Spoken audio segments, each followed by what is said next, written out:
started again. One of my friends was a book publisher. And this is someone I'd had, you know, I wouldn't say friend, I'd say acquaintance, you know. And she was watching me get articles published in magazines, and she wanted to learn how to do that. So she says, how about we do a swap? How about you teach me how to do that? And I'll teach you how to publish for you. Wow. Okie dokie, let's do it. So we did it all legit. We signed a contract. And yeah, she helped me, like, you know, put it out there, do the big hype up. We did the launch party, and it was funny because I said my kids were my lighting and my sound crew because they were home then, you know, with the lockdown. And I remember we went for a walk along the beach after that. And I said to them, look, you know, it doesn't matter if we don't hit the top 100. It's like we've got a starting point, and that's what I was sort of like. I was pre-framing them to make sure that they were like, you know, fine. And then that night I got a text message from my friend that said number 2. Wow. I went, what? And she goes, no, wait. She says number 1 in 3 categories and 3 countries. And it's like, no way. I had a number 1 international best-selling book, you know. And it's like, wow. And it's like, now what? You know, now what? Now what? Like, you know, surely this is when Oprah comes knocking, right? I know. So I just where are the movie deals? Where are the movie deals and all? Now, and I'm just going to wait because, like, you know, any time now my phone's going to ring and it's going to be Oprah and it's going to be Ellen, okay?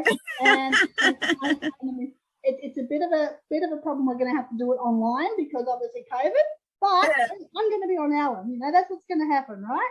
Yeah. No. No. No. So here's what I learned very, very quickly with anything that you do, and this is really important for your listeners out there. You know, I mean, like, unless I was prepared to walk around all day going book, book, book, book, book, book, book, like a chicken. Yes, like nobody cares, okay? Yeah. Nobody cares. I've got a flash title, but nobody cares. So that's the thing. I mean, one of the biggest things I've learned is you've got to market yourself. Yeah. You know, you've got to put yourself out there because otherwise nobody's even going to see you or hear you. And you know, this experience here is what led me into where I am today. But just before we get to that, you know, certain things happened. It's like, well, I've got this damn book. It's number 1, but still no one's paying attention to me. No one is paying attention. Yes. So what do I do now? I thought, right, okay, I'm going to prove it. I'm going to prove that my book works. So I created a 14-day video series where I actually created an income stream from scratch with no money down. Not a cent. Following the principles in my book, right? Yeah. So I created this little business, and I thought, yep, okay. So I put this video series up online, and I did what I needed to do, and I did a bit of advertising in a huge business group I was in. There's 500,000 people in this group. I had I knew the owner because I built that relationship up, as you do, and still nothing. Like that didn't work either. I've just gone and proven it in a video series. Watch the video and you see me do exactly. I mean, what has a girl got to do? What has a girl got to do here? See, the universe is always working for your greater good. Okay, so is God, you know? And see, that little bit of business I started was actually on Fiverr, of all things. It was a copywriting business. It was a blog writing business, okay? All of a sudden, I started getting orders on Fiverr for blogs and articles. One would come, another one would come, another one would come. And next thing you know, I'm hiring writers because I can't keep up with the work that's coming in from Fiverr of all places, you know? Yes. And it's like, obviously I'm getting 5-star reviews, and of course that's attracting more, and that's getting the algorithm going and all the rest of it. Now, to me, Fiverr's not a great place because they are really, really tough on their providers. So I use it a lot. Yeah. I use it a lot. I've been quite disappointed, but it's very easy to cancel. That's the thing. I've just learned to. Isn't it funny? You know, there's so many buyers out there that say they're disappointed, yet I know from the other side, Fiverr is so tough on their suppliers, like ridiculously tough. Like it's just unbelievable. So it's very interesting that the whole mix happened. I think there's a lot of people that don't want to. I've had a few. Maybe say the ratings that I need to, but they've sent me like a list because I'm one of their top buyers. So I need to find the right people. Let me just say that. And that's what it comes down. You've got to surround yourself with the right people. You've got to find the right people. you know, and that's what it comes down to. So, I mean, like, so this business built up and I ended up hiring 3 or 4 writers to write for me so that I could keep up. And then I ended up going onto LinkedIn and started working on LinkedIn a little bit, started getting funds from that, reconnected with Ed Zia, who I've known Ed for years, but we've never met in person. We've never really connected. So I connected with Ed, joined his community, left Fiverr, because, you know, they also take a lot of your profit as well. So, you know, went on to basically LinkedIn, built, you know, a business through that. That's Copywriters International, which is what I have now.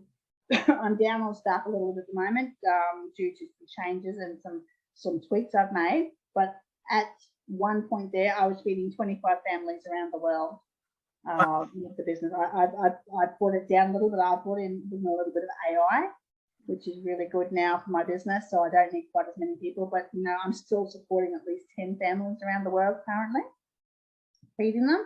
One of the families, 3 members work for me. Okay. Wow. Yeah, so I've got staff in the Philippines. I've got staff in Kenya, in Uganda. I've got staff in the States as well. So right across the board. And so I've got this little family going on there. Yeah, I've got the most amazing husband and 2 amazing children.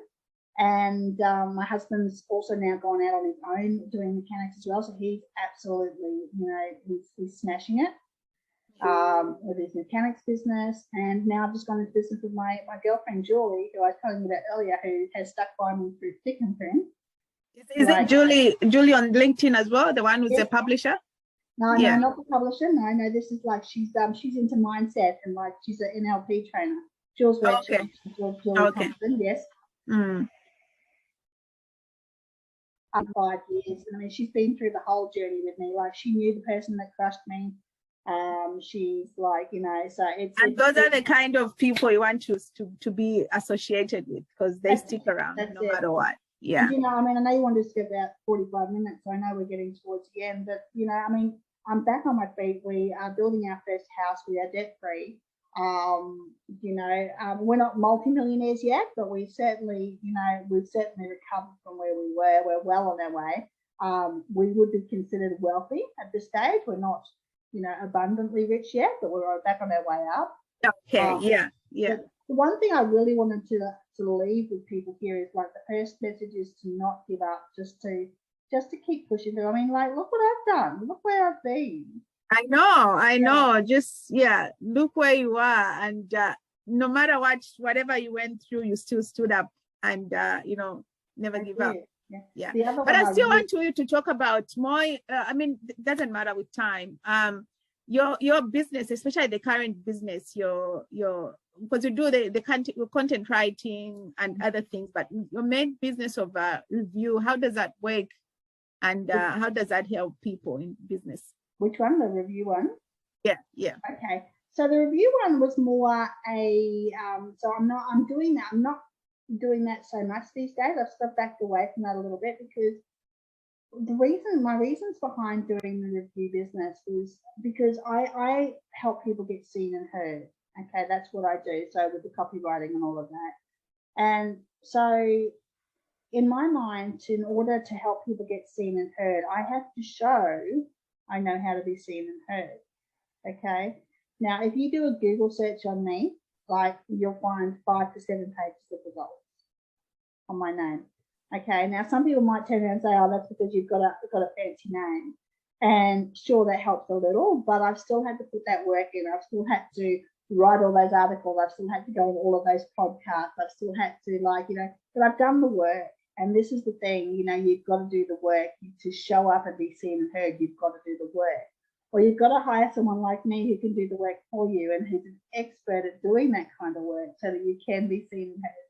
Because let's face it, when you're in business for yourself, you're trying to juggle everything. You're trying to do the marketing, you're trying to do the sales, you're trying to keep the customer service up, you're trying to keep your customer everything. Yeah, it is. And so, you know, what a lot of businesses do not realize, and this is part of the reason why a lot of businesses fail out there, is they try to do it all because they're trying to save a few dollars, they're trying to save, you know, a bit of money. Maybe they don't have the funding right away, but it's like it's about being